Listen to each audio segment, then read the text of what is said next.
Boa tarde a todos e a todas, novamente para a nossa terceira mesa dessa jornada sobre a banda desenhada em português, publicadas no Brasil em Portugal.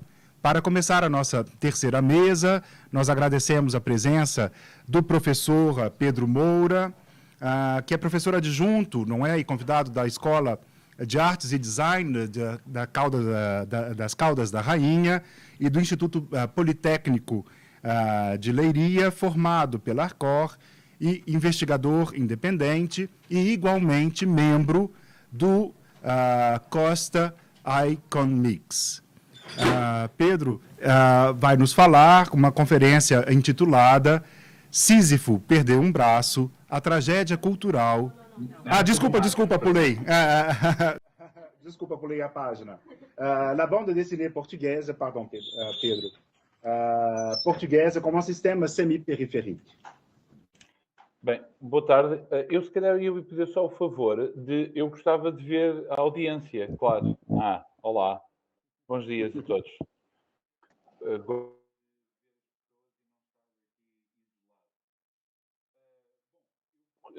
Começaria, obviamente, por agradecer à Ana Matilde Sousa e ao Hugo Almeida o convite que fizeram e a organização destas conferências, organizar também ao Daniel Rodrigues e a todas as pessoas da equipa que organizaram a conferência e da ICOST, etc. Todas estas instituições associadas. Eu, se calhar, começava por perguntar, portanto, posso falar à vontade em português ou é preferível que eu fale mais devagar? Está bom assim? Peço que o vá. Está bem para todos? Sim? Sim. Ok, Pedro. Muito bem. Eu também peço desculpa porque eu fui convidado a estar presente, presencialmente, mas infelizmente eu tenho mais do que um emprego. Um deles é numa livraria chamada Tinta dos Nervos, uma livraria-galeria, à qual convido desde já todos que se alguma vez puderem visitar Lisboa, que nos visitem a nós, obviamente, e por isso foi mesmo impossível eu poder estar presencialmente convosco. Por outro lado, eu também estava com umas grandes dúvidas sobre o que apresentar. Eu não sei até que ponto é que têm acesso, portanto, há um tempo, há cerca de meio ano, um ano, foi perguntado dentro do grupo de investigação da banda desenhada portuguesa se haveria algum texto que pudesse ser partilhado um pouco, que fizesse uma espécie de balanço sobre a história da banda desenhada portuguesa. E eu enviei um capítulo de um livro que estará para sair daqui a alguns meses, que sairá pela Leuven University Press, um título chamado Visualizing Small Traumas, que é um livro meu, precisamente sobre a banda desenhada contemporânea portuguesa e os estudos do trauma. E há um capítulo que faz uma espécie de retrato da situação atual portuguesa. E eu vou utilizar alguns desses apontamentos para lançar algumas pistas aqui. Eu utilizei o título em francês, mas eu não sei escrever em francês, era apenas para tornar um pouco mais acessível. E aquela ideia do sistema semiperiférico está associado a uma teoria sociológica da literatura. Essa teoria é baseada nos estudos de dois teóricos belgas, que têm um livro intitulado La littérature belge, précis d'histoire sociale, de 2005, autores cujos nomes são Jean-Marie Klinkenberg e Benoît Denis. E eles apresentam uma teoria a que dão o nome de gravitacional, de gravidade, de gravitacional. Esses autores não discutem a banda desenhada, falam da banda desenhada muito brevemente, apesar de serem belgas, parece um clichê, mas óbvio, nós sabemos que a banda desenhada na Bélgica tem um papel preponderante, muito importante, mas eles acabam por não estudar a banda desenhada belga. De uma forma muito sumária, e até posso enganar nesta caracterização, basicamente o que eles pretendem dizer com este nome de teoria gravitacional é que toda e qualquer produção textual, prestação, etc., será sempre relacionado com um determinado mercado ou polo considerado como central, que é sempre eleito como uma referência em relação a todas as outras coisas. Ou seja, dentro do mundo da banda desenhada, nós temos a ideia clara de que existem alguns países centrais na produção, não só económica, mas também de referências autorais. França, Bélgica, Estados Unidos e Japão. Digamos que são esses os 3 grandes polos mundiais da produção de banda desenhada. Portanto, qualquer outro país, em gradientes diferentes e com negociações diferentes, essas são as metrópoles e todos os outros países são periferias. E é a partir dessa ideia que, quando se fala de uma banda desenhada que não desses centros, é vista como de fora, exótica, especial, uma expressão cultural, etc. E isso leva à construção de um discurso em que qualquer autor é sempre associado necessariamente a esse país, independentemente do discurso em si ser ou não, digamos, nacionalizado ou associado a esse país. O caráter gravitacional deste sistema refere-se às dinâmicas entre centro e periferias e que se podem traduzir, de acordo com estes autores, em tendências, ora de dependência, ora de independência. Claro, ou seja, ou quem produz torna-se dependente dos modelos ou mantém-se independente. E essas dinâmicas normalmente são entendidas como centrífugas e centrípetas. Esta palavra pode ser um bocadinho difícil, mas é centrifugue e centripete, não é? Ou seja, ou são lançadas para fora ou há um movimento de concentração. As forças centrípetas que lançam para o centro atraem a literatura periférica para o centro, levando à sua assimilação. Apenas um exemplo. Vamos imaginar um autor ou autora que faz literatura policial num país considerado periférico, mas segue os modelos dessa literatura central. Portanto, rapidamente é absorvido na estrutura literária mundial. Por exemplo, muito rapidamente, hoje nós falamos dos policiais nórdicos, não é? Ou seja, muitos países nórdicos têm uma série de livros policiais, é quase um género em si, mas a esmagadora maioria desses policiais seguiu modelos, sobretudo anglófonos, apesar de depois terem características próprias, tendo criado quase um género. As forças centrífugas encaminham esses agrupamentos para diferenciação, independência, normalmente é aquilo que se chama a literatura emergente. Portanto, isso é quando há um suficiente poder para que esses géneros apareçam mesmo como isolados em relação ao resto da produção. Vou dar um exemplo da música. Há 10 anos, ninguém sabia nada de música sul-coreana. Hoje, a K-pop é um fenómeno de massas e comercial, não é? Todos conhecem os BTS em todo o mundo. Portanto, aí temos um exemplo de algo que subiu. Ok, temos aqui o Marcos já. Portanto, essas literaturas independentes são capazes de se auto-organizar de uma maneira que ganham alguma independência. Bom, em Portugal, quando nós estamos a falar da banda desenhada, nós estamos a falar de um país em que há uma produção muito alargada.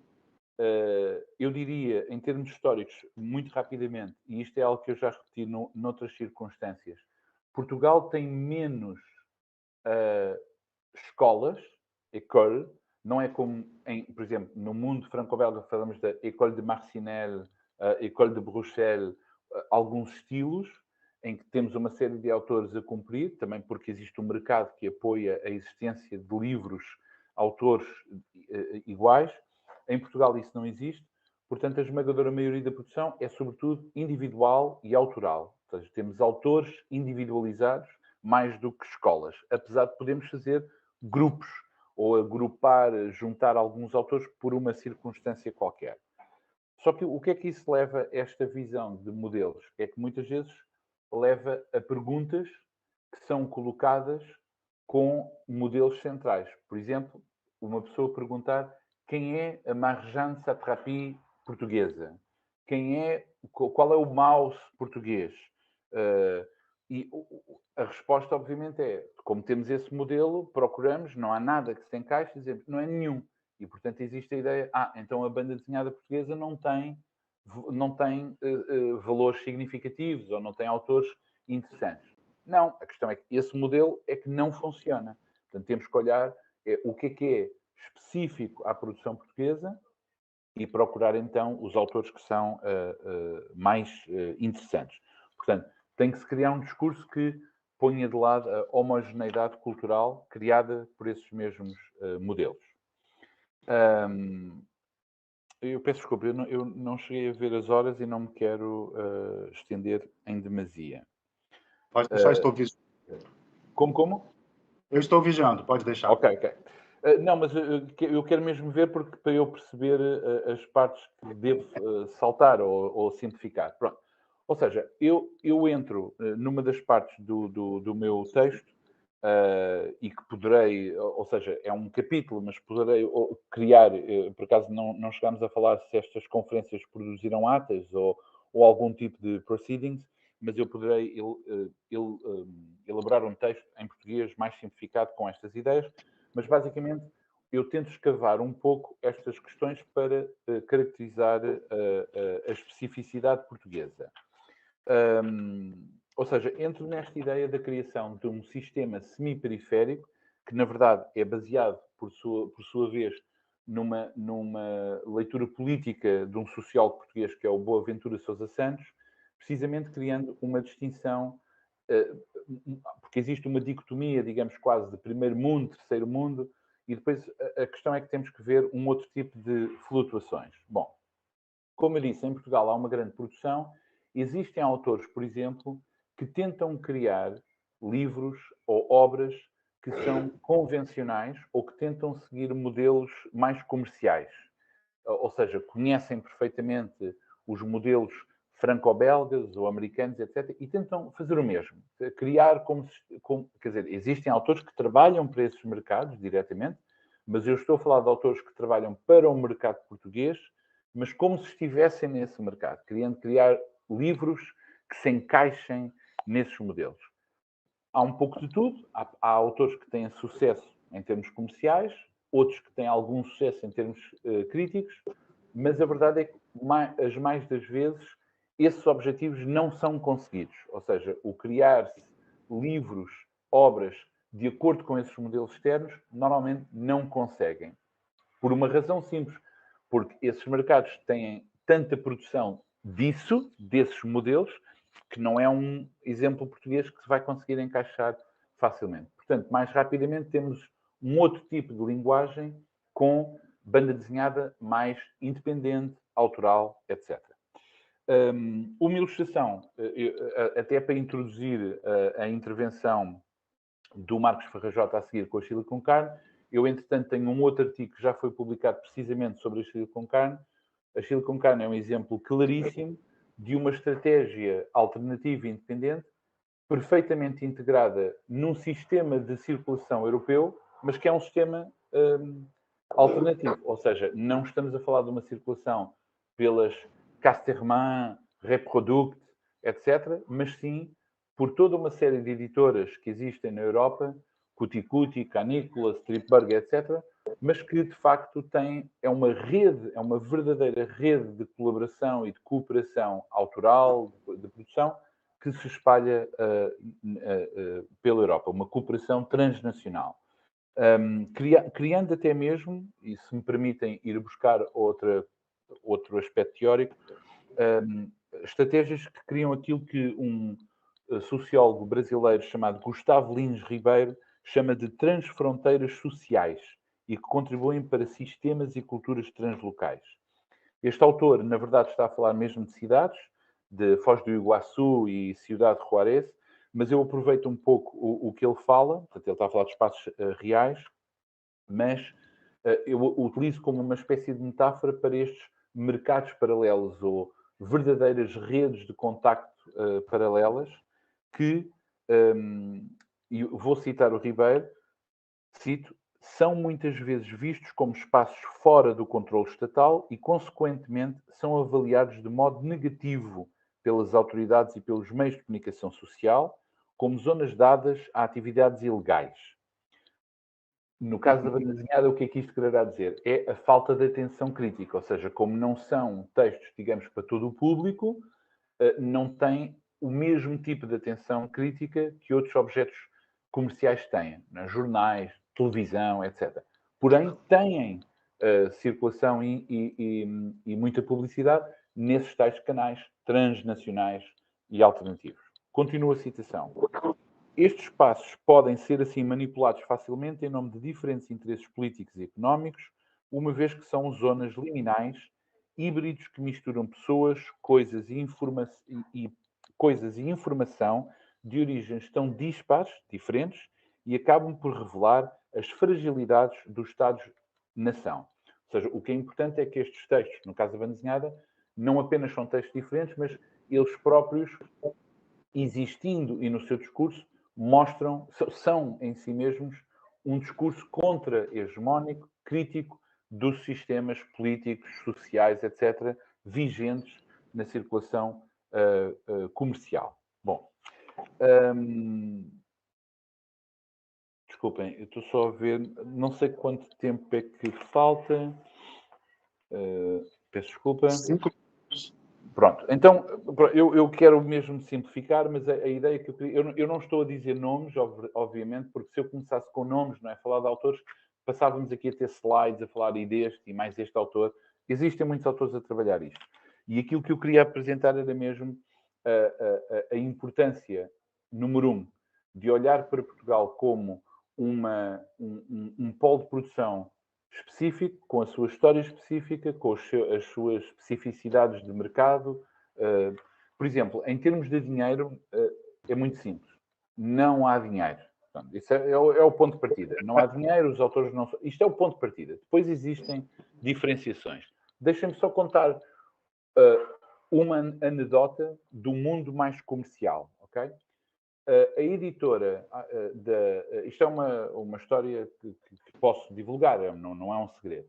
A editora da casa mais comercial em Portugal, que é a ASA, que publicou durante muitos anos Asterix, Lucky Luke, todos esses grandes títulos, quis publicar o Dragon Ball há anos. E teve uma reunião com a Kodansha, a editora japonesa. Na reunião, portanto, estavam a discutir os direitos, os preços, e a pessoa disse, o editor japonês disse, muito bem, então quantos exemplares é que vão publicar? E a editora disse, ok, em Portugal nós vamos fazer uma primeira edição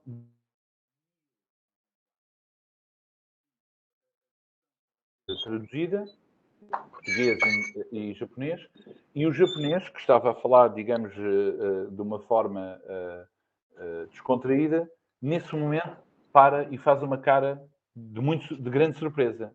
Mil como? E uma pessoa teve que escrever em números 1, 0, 0, 0. Portanto, o japonês, o agente japonês, não acreditava que se fosse fazer uma edição de Dragon Ball de 1000 exemplares. Não é nada sequer. Porque é que se ligam máquinas para imprimir exemplares? Isto é apenas um choque cultural de que o nosso mercado é, de facto, muito pequeno, de alguns milhares de exemplares para títulos como o Dragon Ball. O Asterix provavelmente vai a alguns mais milhares. Atenção, não, porque o Asterix, na verdade, é vendido já não como um livro de banda desenhada, mas como um produto de supermercado. Portanto, compra-se farinha, ovos, Asterix, não é? E, portanto, pode estar nos supermercados em milhares de exemplares. mas todas as outras, os exemplares são menos. Portanto, é preciso ver essas especificidades. Dentro desses circuitos, existem autores, de facto, que têm uma linguagem muito própria e que muitas vezes é um discurso anti-hegemónico. Alguns desses autores estão na Silicon Carne, o próprio a Ana Matilde Souza e o Hugo Almeida pertencem a um pequeno coletivo, editora, que também, precisamente, contribuem para a criação de uma banda desenhada alternativa. A Alice Cheirinhas, que eu já vi que está na sala e que participou, é uma autora também que durante há muitos anos, ainda hoje, vai contribuindo também com essas linguagens. Portanto, estamos sempre a falar de autores que trabalham em caminhos paralelos e que, por isso, fazem aquilo que, e se me permitem uma última citação do Mark McKinney, que está a falar sobretudo de banda desenhada e colonialismo, mas há aqui uma citação que eu acho que é importante, estes autores contribuem para uma esfera pública, cito, esfera pública alternativa, na qual a história é debatida e o posicionamento político colocado em primeiro plano. Bom, eu termino por aqui, mas obviamente que eu preferia que houvesse perguntas ou então um tema que pudéssemos discutir de uma forma mais dinâmica. Obrigado.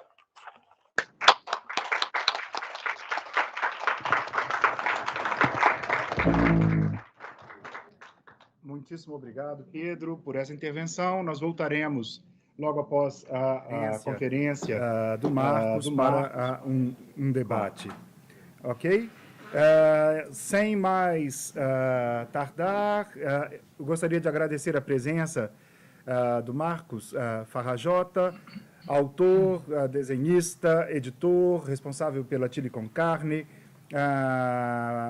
bibliotecário na Biblioteca de Lisboa e que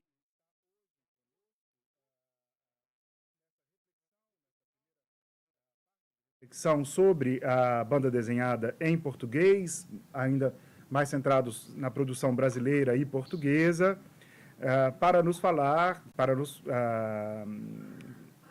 sobre Sísifo perdeu um braço, a tragédia cultural.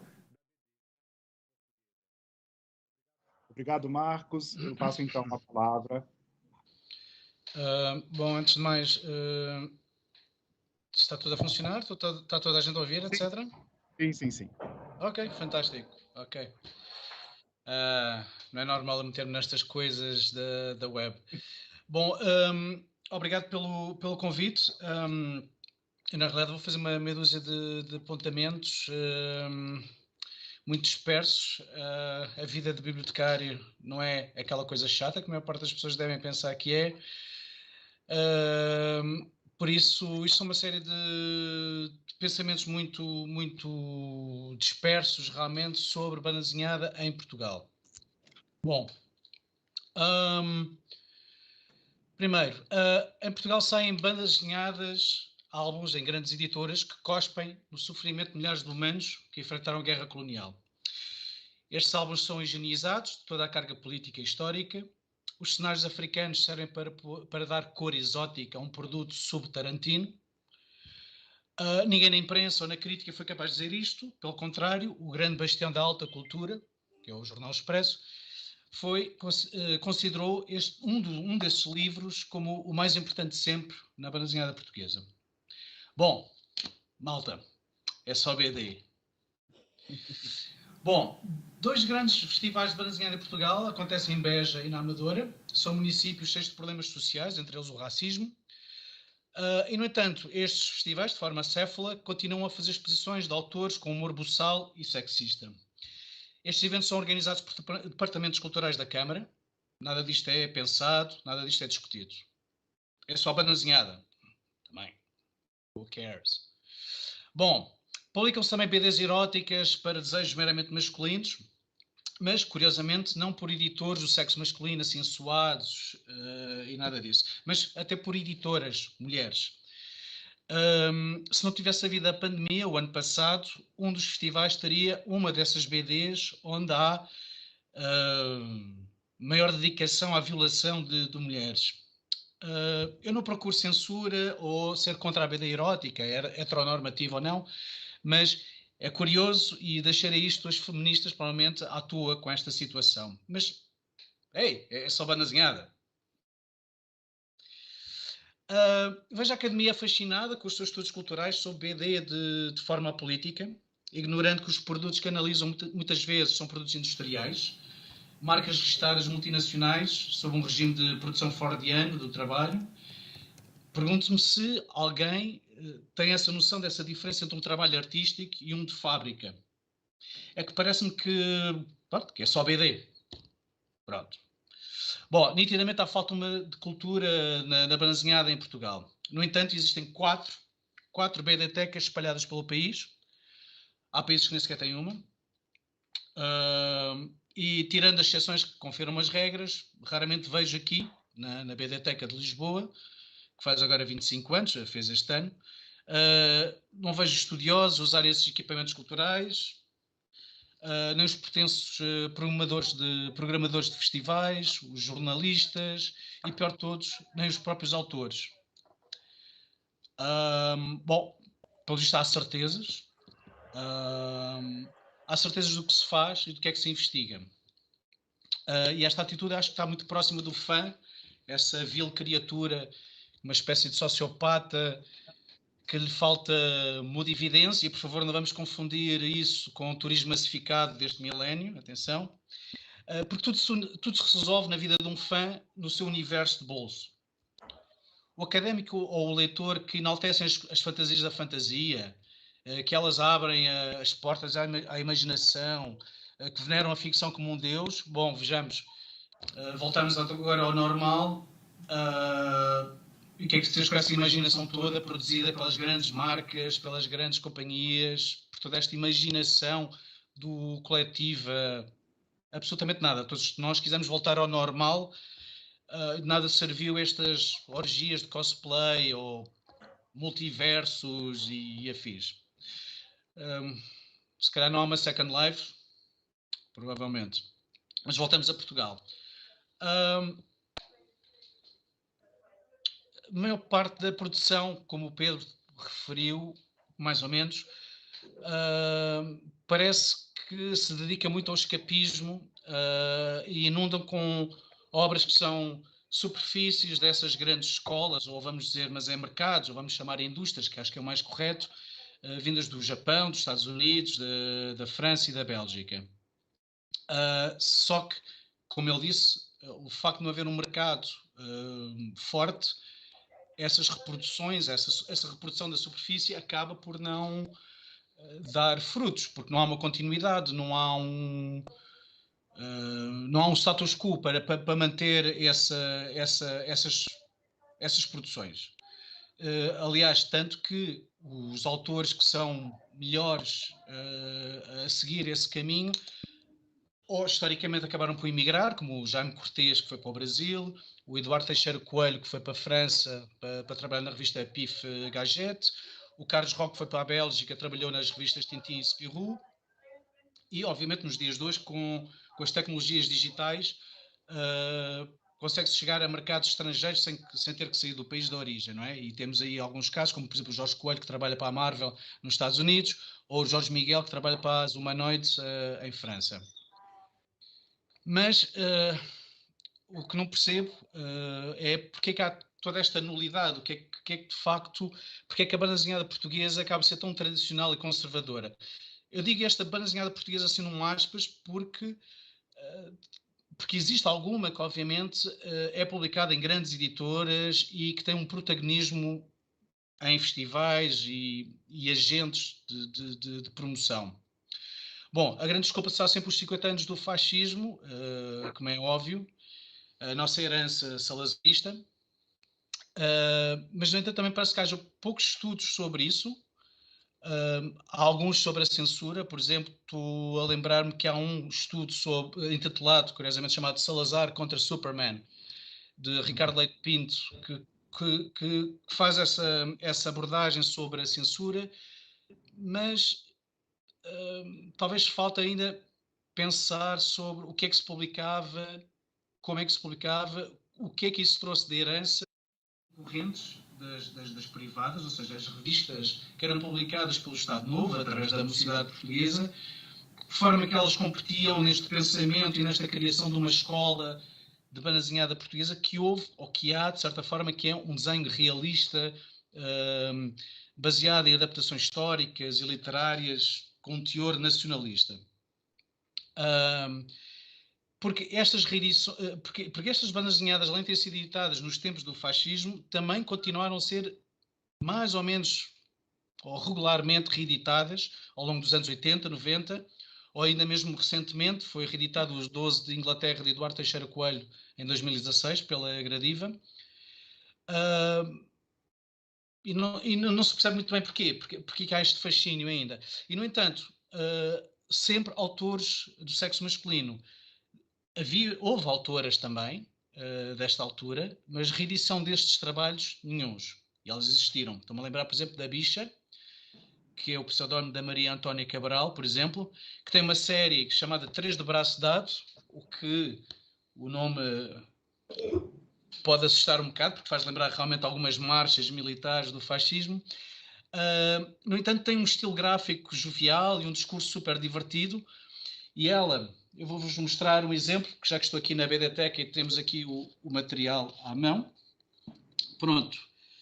É uma banda desenhada que, por causa desta banda desenhada, parece um bocado militarista, mas depois o urso acaba por gostar de malmequeres e de flores, etc. Por isso, eu até questiono se isto terá algum discurso de propaganda ao contrário dos seus contemporâneos masculinos. O que vocês viram foi publicado numa revista da Mocidade Portuguesa Feminina, a Lusitas, e a própria autora e as irmãs assumiram o fim da sua carreira no 25 de abril de 74. Mas é curioso se este material não devia ser reeditado ou ser relido, pelo menos, e analisado, para perceber o que é que se passa. O que é este espírito estranho desta banda desenhada portuguesa ser tão conservadora? Bom, nós partilhamos com a Espanha não só a Península Ibérica e a história, e no século XX o fascismo, e é estranho que, assim que o Franco bateu as botas em Espanha, imediatamente apareceram BDs e BDs experimentais, minimalistas. Marcos, estamos tendo um pequeno problema com a conexão. Não sei se está me ouvindo. Desculpa, uma pequena problema com a conexão. Se puder voltar na Espanha, após a morte de Franco, com o surgimento de novos tipos de BD, está cortando um pouco. Desculpe, Marcos. Okay. Sebastião Nua. Okay. Bom, o que quer dizer é que houve... Ok.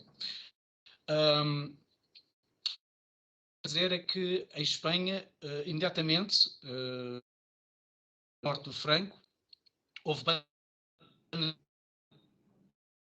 muito passivos.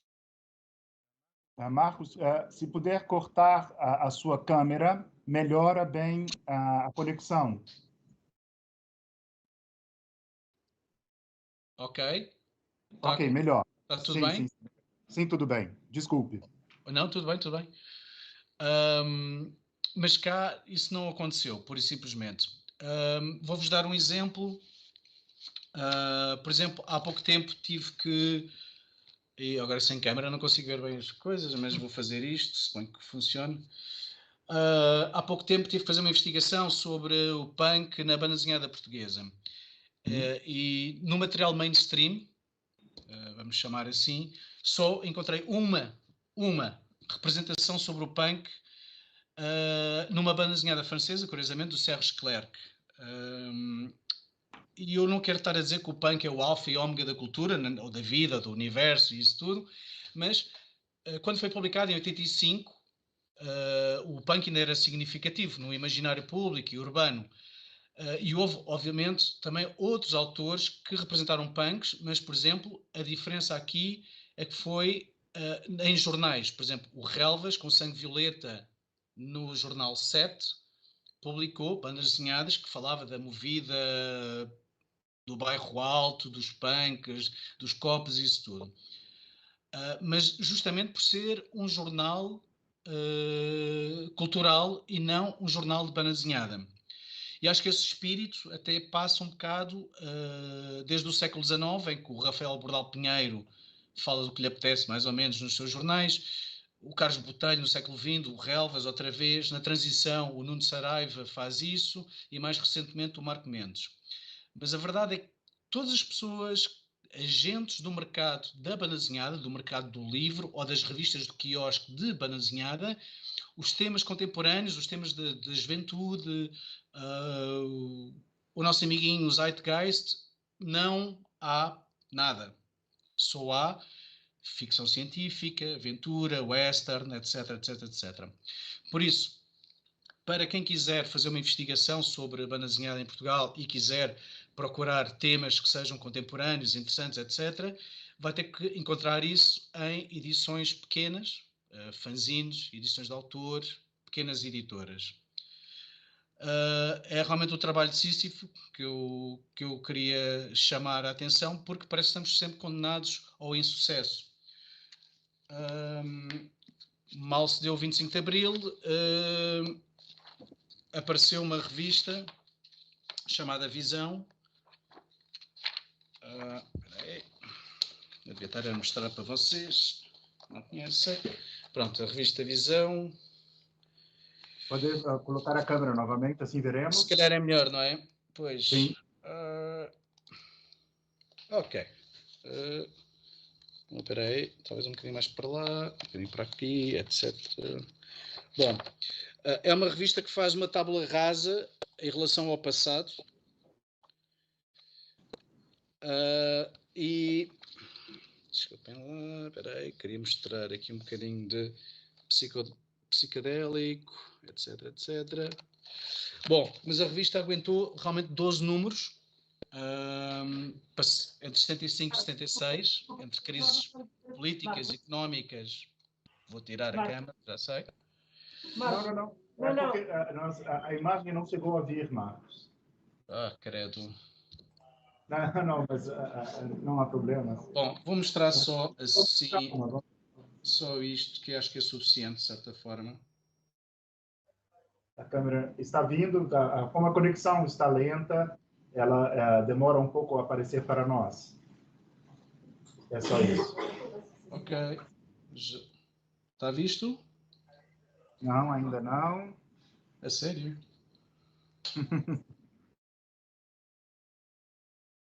Muito esquisito.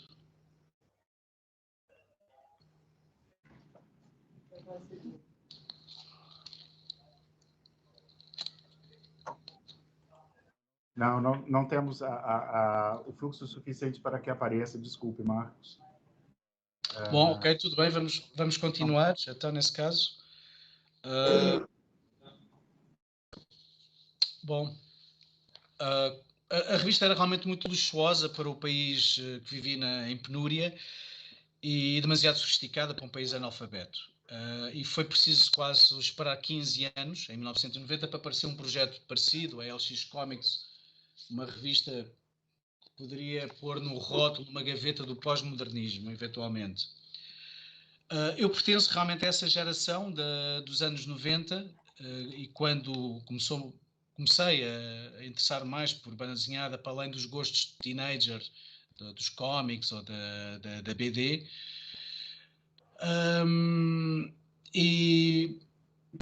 Ok, esta parte vou-me envergonhar provavelmente, mas realmente, pronto, quando tive a minha primeira namorada, que livros é que eu podia lhe mostrar para impressionar? Isto é uma grande questão, acho eu, porque nós queremos sempre impressionar quem nós gostamos, por isso se quisermos mudar também a namorada por familiar ou amigo, também pode servir. Mas a verdade é que só havia 3 livros nos anos 90 que valiam a pena mostrar às pessoas, que era o Maus, do Art Spiegelman, o Diário de Jules Renard, lido por Fred, e o Silêncio de Didier Comés. Estou a ignorar o Moebius, o Bilal, o Shooters and Peters, porque esses aproximam-se muito da fantasia. Eu não queria mostrar nenhuma espécie de disfunção cultural, obviamente, à minha namorada. Por isso, 3 livros, e nenhum deles de autoria portuguesa. E foi assim durante os anos 90 até aos finais, em que parte da minha geração e se calhar outros tiveram um bocado de influência, de autobiografia vinda de editoras da Fantagraphics e of Drone and Quarterly, que apareceram como convidados uma série de autores no Salão do Porto, Salão de Banda Desenhada do Porto, e isso inspirou-nos bastante a forma de fazer banda desenhada de uma forma diferente do que estávamos habituados. Basicamente, estávamos habituados a ver os álbuns franco-belgas como a única forma de produção e de trabalho. E essas revistas, comic books, mas a preto e branco, mais ou menos frágeis e com temas muito pessoais e isso tudo, influenciou-nos, vindo de nós, também vindo dos fanzines, ou seja, de uma espécie de um lo-fi de produção, a criar novas formas. Felizmente foi na altura que apareceu a BDteca de Lisboa e também uma outra estrutura editorial que conseguiu absorver essa produção. Já agora, já que vocês estão em França, eu aconselho a verem, a consultarem, a procurarem os trabalhos do Filipe Abranches, do Pedro Burgos, Joana Estrela, Francisco de Sousa Lobo, David Soares, Pedro Nora, Pedro Brito e João Fazenda, porque foram editados em França e na Bélgica, já agora. E acho que é nesta produção toda que vamos encontrar as pequenas pérolas que poderão ser interessantes para quem está no trabalho académico. Eu, como forma de gozo e provocação, disse que na sinopse que se pode fazer quase um trabalho. São tão poucos os trabalhos que existem, de certa forma, e fáceis de identificar, que se pode encontrar temas como o punk, o LGBTI ou o Santo António quase numa só banda desenhada. É um bocado exagerado, atenção, mas a verdade é que, pegando aqui no trabalho da Ana Cortesão, uma história que lhe chamamos Bairro Alto, mas nunca foi identificado como tal, ela em 5 páginas consegue ter uma série de temas. Aliás, acho que o universo cabe todo naquela banda desenhada de 5 páginas, muito provavelmente. Para mim é a banda desenhada mais importante pós 25 de Abril. Isto para dizer o quê? Que é preciso procurar nesta produção, porque também, como o Pedro disse, e muito bem, a produção é artística, é autoral e não de indústria. Por isso, sem entrar num esquema de Portugal é fantástico, isso tudo, não, isso é normal em todos os países que se calhar não são alinhados a grandes indústrias, há sempre pérolas e objetos e obras que se podem encontrar fora do normal, fora do standard da produção industrial. E nesse aspecto gostaria de realçar alguns trabalhos. Deixa-me agora, vou ligar a câmara para conseguir mostrar da melhor forma. Por exemplo, eis um trabalho de 1881 do Rafael Bordal Pinheiro, que faz autobiografia um bocado avant la lettre, pode-se assim dizer, com este livro chamado No Lazareto, que ainda por cima tornou-se um bocado atual por causa da pandemia. Marcos, desculpe, a câmera ainda não veio, não foi ligada. Ok, bom, vamos continuar para não estar a tomar tempo. Sim, mas se pode clicar e vamos ver, deixar chegar. É a câmera em cima, ela está branca, ela está normal? Tá, eu vejo, está tudo bem. Sim, ok. Bom, então realmente é uma questão de fluxo insuficiente para a vida da imagem. Ok, vamos continuando. Girar. Ok.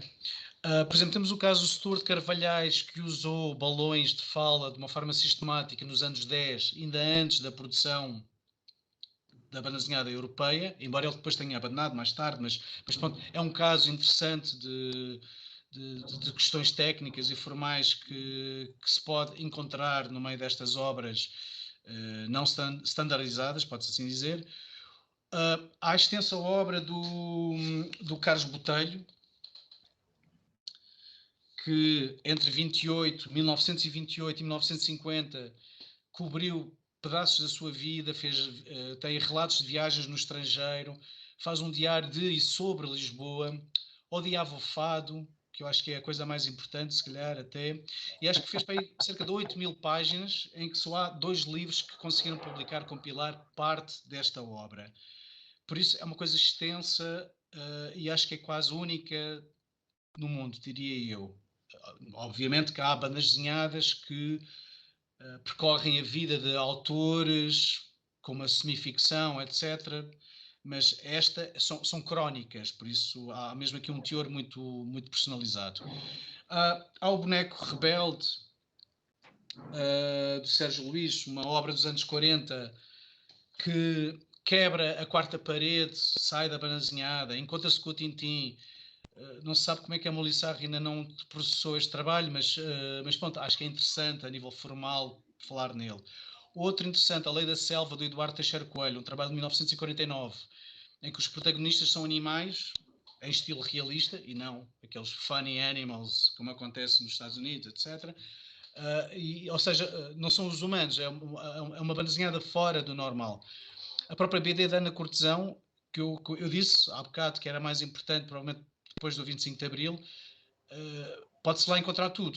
Pode-se lá encontrar punks ou travestis à noite e até uma estatuetazinha do Santo António, na realidade nem sei se é o Santo António, mas pronto. Podemos encontrar lá também as questões da gentrificação das cidades. Ela já fala disso, ela antevê, de certa forma, a gentrificação de Lisboa. Tal como antevê também o kitsch nacionalista revisitado pela Joana Vasconcelos ou a vida portuguesa, por exemplo.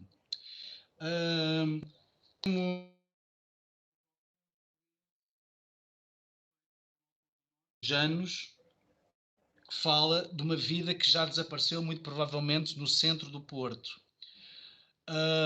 Temos relatos sobre casas ocupadas, por exemplo, a Teresa Câmara Pestana, no Gambuzino número 1, de 2008, fala da sua experiência numa casa ocupada em Hannover, em 89. Tal como José Smith Vargas fala sobre a violência policial e a destruição da escola, um projeto Ocupa/Social no Porto em 2011. Existe o Francisco Sousa Lobo, que fez talvez o último registro que haja sobre o convento de Évora dos Cartuchos, que são monges silenciosos, que entretanto, devido à idade deles, foram todos para Barcelona e estão a 15 minutos do mar e do IKEA, estão muito melhores do que estar em Évora, diga-se passagem. Mas ele relatou isso num livro duplo chamado Deserto e Nuvem, de 2017. Mais um caso interessante também. O Tiago da Bernarda fez um apanhado de quase todos os discos portugueses que saíram e fez uma crítica usando uma personagem sua, que é o Gato Mariano, entre 2014 e 2018. Muito provavelmente daqui a alguns anos, quem quiser escrever sobre música poderá ter que usar este livro para refletir sobre isso. E são temas são exemplos muito aleatórios, alguns muito próximos de mim, de forma pessoal, mas eu acho que há muito mais e digo que apareçam aqui na Biblioteca de Lisboa e dar uso a isto. Merci. Obrigado.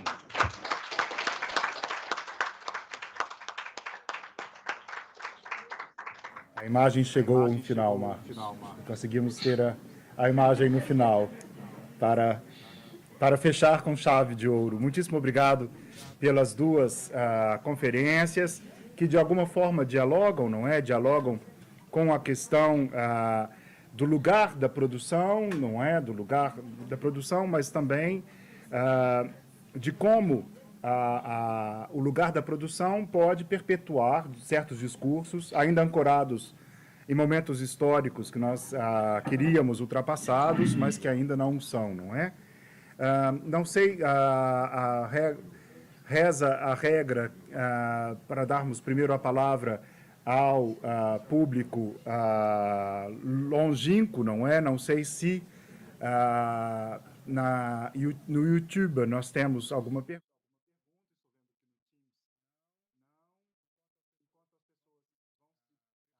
Para nos mandar na sala, não sei se tem alguma pergunta, algum comentário. Não? Eu fiquei pensando Pedro, na questão realmente do trabalho, tanto de um conceito de transfronteiras dessa região, aonde a produção ela fica fora da recepção crítica, e fora da recepção crítica, a recepção acadêmica não é uma recepção crítica capaz de criar, não é um cânone, ela continua marginal, ela não é mais uma recepção hegemônica. Mas eu fiquei pensando em determinados discursos que nós vemos, principalmente na literatura periférica do Brasil, fico pensando nos escritores da periferia de São Paulo, que falam de se criar um centro periférico. Não é? A subversão total desse sistema semiperiférico do Boaventura de Sousa Santos, que é, eu acredito, uma das noções fundamentais para se poder entender Portugal, mas a criação de centros periféricos. Isto é, eles vão lembrar de um conceito criado pelo Antônio Cândido, lá, quando ele escreve a formação da literatura brasileira, que um sistema literário não é apenas a criação, não é apenas um sistema de um escritor, mas é a criação de um escritor, de um público e de um sistema.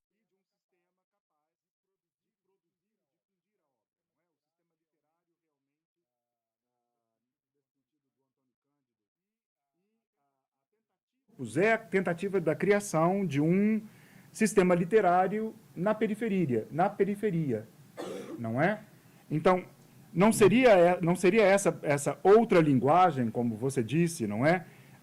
Essa outra criação de uma linguagem, a tentativa desses outros centros periféricos, e eu fiquei pensando em todas as comunicações da nossa parte da manhã, que nós ficamos centrados quase no fanzine, na produção de pequena escala, e, ao mesmo tempo, a produção de pequena escala pode criar uma certa fetichização do objeto.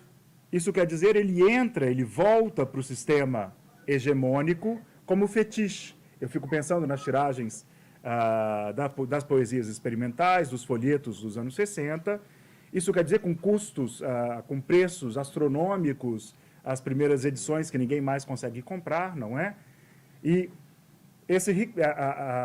não sei como vocês conseguem perceber para Portugal se há essa criação de uma vontade de criação de centros periféricos e se há já esse fenômeno de fetichização, não é? De uma volta ao mercado hegemônico, dessa vez como fetiche, como objeto raro e como objeto de coleção. Bom, não sei se o Marcos quer avançar já com alguma.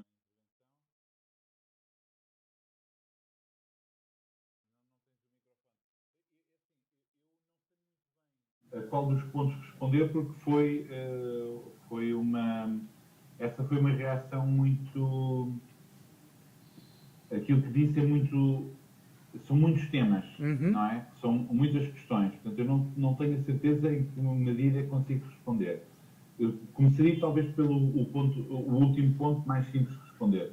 Não existe mercado.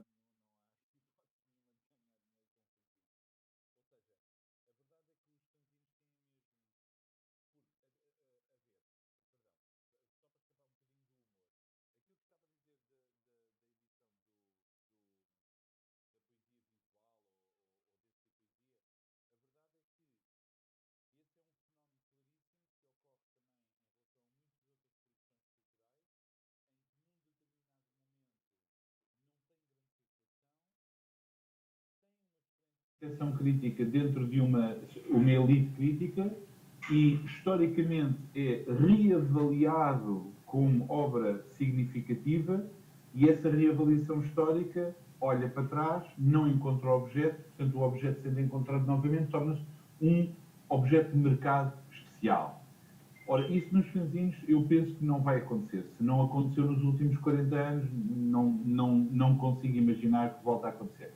Não quer dizer que não exista um mercado determinado, muito específico, em que a publicação, a primeira edição ou um livrinho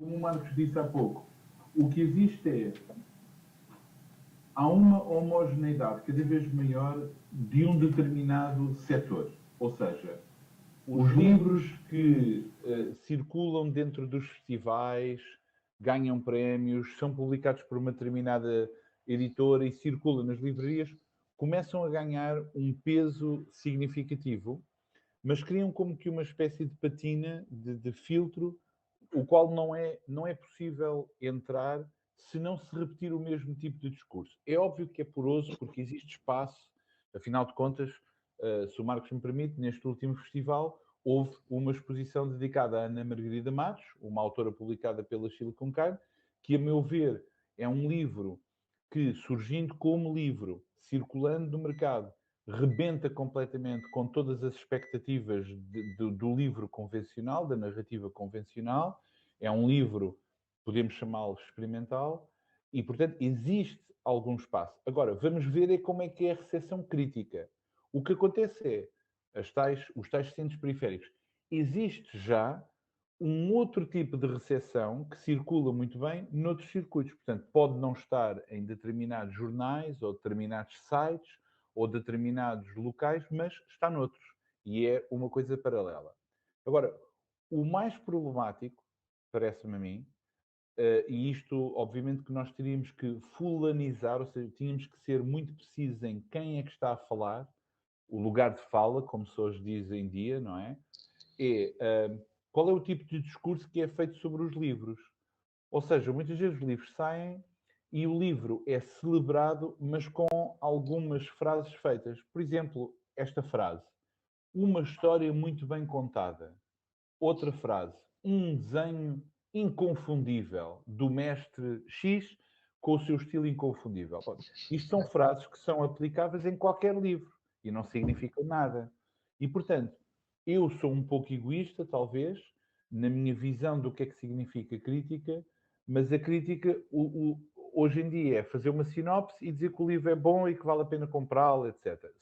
Se não entrar em discursos pessoais, não é? Que é: eu conheço o autor, sou muito amigo dele, conheço como um bom homem, uma boa pessoa, portanto o livro é bom. É claro que existe crítica, mas essa crítica muitas vezes não tem espaço, ou seja, nos jornais é um bocadinho, é um pouco, ou então é online, mas os blogs, aliás, a palavra blog é vista, isso é um blog, automaticamente é como se fosse uma coisa que não interessa. Eu digo isto como escritor de um blog, portanto, obviamente sinto um bocadinho essa reação. Tem a ver com uma certa circularidade dos discursos e de um determinado tipo de discurso. Por exemplo, eu até iria contar outra anedota e que vai ao encontro daquilo que o Marcos estava a brincar, a dizer, é só BD. Eu estudei no circuito, num mestrado de Filosofia Estética e estava rodeado de colegas de vídeo, dança contemporânea, cinema independente e outras linguagens. E normalmente cada pessoa queixa-se, com razão, de que em Portugal não existe uma força institucional e económica suficiente para haver apoios a essas áreas, dança contemporânea, etc. E todos diziam: nós somos a ovelha negra. Acho que toda a gente conhece esta expressão, não é? Em francês não sei dizer. Black sheep, em inglês, não é? Ou seja, é algo menos considerado. Quando eu chegava à banda desenhada, eu dizia: bom, nós nem ovelha somos. A banda desenhada nem sequer é uma ovelha, porque não tem instituição nenhuma para a qual se virar. Hoje em dia já existem bolsas, já se pode discutir isso, mas a verdade é que nem sequer tem esse prestígio de poder ser discutido no mesmo nível. E Deixa eu só Sim, sim. Desculpa, só traduzir. La danse contemporaine, le cinéma indépendant, expérimental, étaient des brebis noires, étaient des brebis égarées, et la BD n'aime pas de brebis, ils étaient. Hein? Donc c'était n'existe. Ok, obrigado. Não. E depois tem a ver com uma certa ignorância também de certos temas. Ou seja, uma coisa muito comum é falarmos com editores literários, pessoas que estão à frente de editoras, e falar sobre literatura, e podem ter um catálogo exímio, ótimo, em poesia, literatura de viagem, literatura política. Literatura política. Tem uma coleção de feminismo. Mas quando olham para a banda desenhada, caem nas coisas mais comercialoides possíveis, às vezes até bem antifeministas, ou pelo menos alheios ao feminismo, vamos ser generosos. E onde existe um discurso um pouco mais politizado, silêncio, e nem sequer conhecem. Portanto, há uma espécie de paradoxo esquisito que é muita inteligência para uma área literária e uma cegueira total em relação à área da banda desenhada. E claro, lá está o que eu disse ao princípio, os modelos, que é, mas existe algum X na banda desenhada? Não, porque esse modelo não encaixa. Portanto, tem que procurar outro tipo de... esqueçam os modelos e vejam o que é que há de específico na banda desenhada. Autores a tentar fazer um trabalho, sei lá, eu vou dar apenas o nome, não quero desprezar ninguém, mas o Francisco Sousa Lobo é um autor que tem uma estrutura organizada entre os livros particularmente significativa e interpelante. Eu não quero dizer inovador, porque eu detesto essas palavras de inovador e original, é um disparate dizer isso. Mas são livros que, de facto, trazem questões novas e fortes, e a atenção é relativamente reduzida. Relativamente. Eu não estou a dizer que é total. Obviamente que existem pessoas a falar sobre isso. Mas é relativamente reduzida. Desculpa, eu provavelmente não respondi. Estava só... Sim. Obrigado, Pedro. Não sei se o Marcos gostaria de colocar algo bem rápido.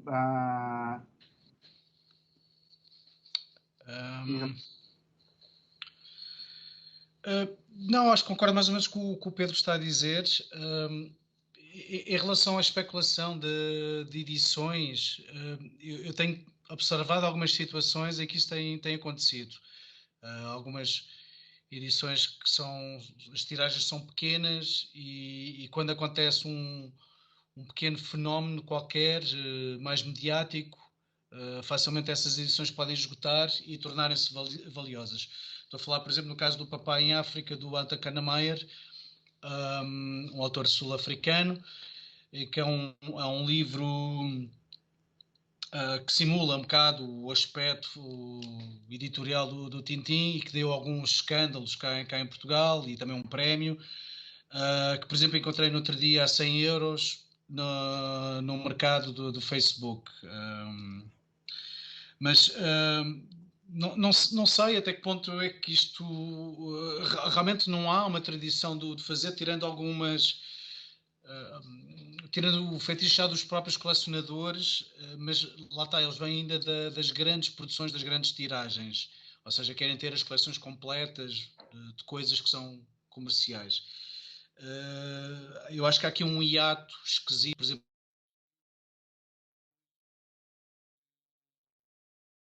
será um mercado a explorar, se calhar, só daqui a mais alguns anos. Por isso não posso assim falar muito mais sobre isso. Em relação ao que o Pedro também disse, realmente cada caminho de um artista de banda desenhada em Portugal é um caminho único. Como não há formas de reproduzir por vias mercantis bem estruturadas, como o caso da produção standard americana, franco-belga, etc., cada um tem que inventar as suas formas de ser e de estar e de deitar cá para fora o seu trabalho. E acho que isso é talvez o mais curioso, porque pode ter, obviamente, resultados inesperados, mesmo que alguns deles acabem por ser reproduções mais tarde do que já existe lá fora, para simplificar. Realmente, no caso do Francisco, por exemplo, Francisco Sousa Lobo tem este livro editado em França, numa edição que é completamente diferente da portuguesa, mas quer dizer, o resultado vem de um esforço enorme, de uma falta de apoios, como o Pedro também referiu, mas ele tem conseguido fazer livros e esses livros têm sido depois exportados para a Espanha, para a França e mais países irão de vir, de certeza. Em relação ao apoio público, é realmente um mistério estranho. Pronto, se por um lado é verdade que não há esse apoio estatal, central, como existe para outras áreas artísticas, tirando estas bolsas que voltaram, mas que foram criadas no princípio do milénio e que tiveram interrompidas durante algum período. Não é preciso não esquecer que, apesar de tudo, há um investimento público enorme da parte dos municípios, alguns deles com 30 e tal anos, como o caso do Festival da Amadora, mas que os resultados são bizarros. E eu falo também aqui pela Biblioteca de Lisboa, que já teve o seu tempo áureo em que fazia livros gigantescos como este, que está em francês, by the way, por causa de uma exposição no museu em Bruxelas, no Museu de Bande Dessinée de Bruxelas, por isso é o Portugal en Bulle. Mas depois de cerca de 30 anos, o que parece é que sobrou muito pouca coisa. Parece que não houve uma formação da parte dos municípios em criar novos agentes, novas pessoas, sangue novo, para substituir, obviamente, o envelhecimento de certos funcionários ou do próprio equipamento, das estruturas, do seu pensamento, etc. Não é? Novas formas de vida para continuar estes projetos. E nesse aspecto acho bastante triste o que está a acontecer, por exemplo, com o Festival da Amadora, que tem uma programação completamente privatizada, é feita com editores e não com artistas, ou aqui mesmo o caso da Biblioteca de Lisboa, que atualmente eu sou o único funcionário que trabalha na área da biblioteca, por isso, e aliás não existe mais nada atualmente, porque no passado houve programa editorial, exposições, eventos, etc. E atualmente só existe como um acervo de uma biblioteca. Por isso, realmente tudo isto é estranho, mas se calhar, só há bocado eu gozava, bom, isto é só banda desenhada, se calhar isto é Portugal, pronto, por isso Okay. Pode ser o final. Pedro, rapidamente, porque precisamos continuar. Sim? Claro, só dizer uma coisa muito rápida. Eu presumo que muitas das pessoas que estejam aqui conheçam o trabalho do Thierry Gronstein, e ele tem um livro chamado Bande Dessinée, Un Art Sans Mémoire. E em Portugal essa falta de memória é gritante. Eu, se puder falar da minha experiência enquanto professor, etc., eu vejo que realmente as gerações não conhecem os autores que têm mais de 10 anos. Ou seja, se um livro tem mais de 10 anos, que digo eu, 5 anos, é esquecido completamente. Ou seja, de repente eu falo de autores como, não sei, Miguel Rocha ou o António Jorge Gonçalves, o José Carlos Fernandes. O José Carlos Fernandes, um autor que tinha uma circulação incrível, exposições, etc. E eu tenho novos autores que querem trabalhar na banda desenhada e não sabem quem é o autor. Imaginem não conhecer os autores da própria área em que se quer trabalhar com 10 anos. Portanto, isso também é outro fator. Bom, mas isto são muitos temas e realmente é sem fim. Bom, muitíssimo obrigado, Marco, muitíssimo obrigado, Pedro. Não há uma única pergunta do público, eu não acredito. Isto é um público muito... assim, se tivesse eu aí, levavam uma palmada. Sim. Eu que estou cortando também por conta do tempo, Pedro. Obrigado, até já.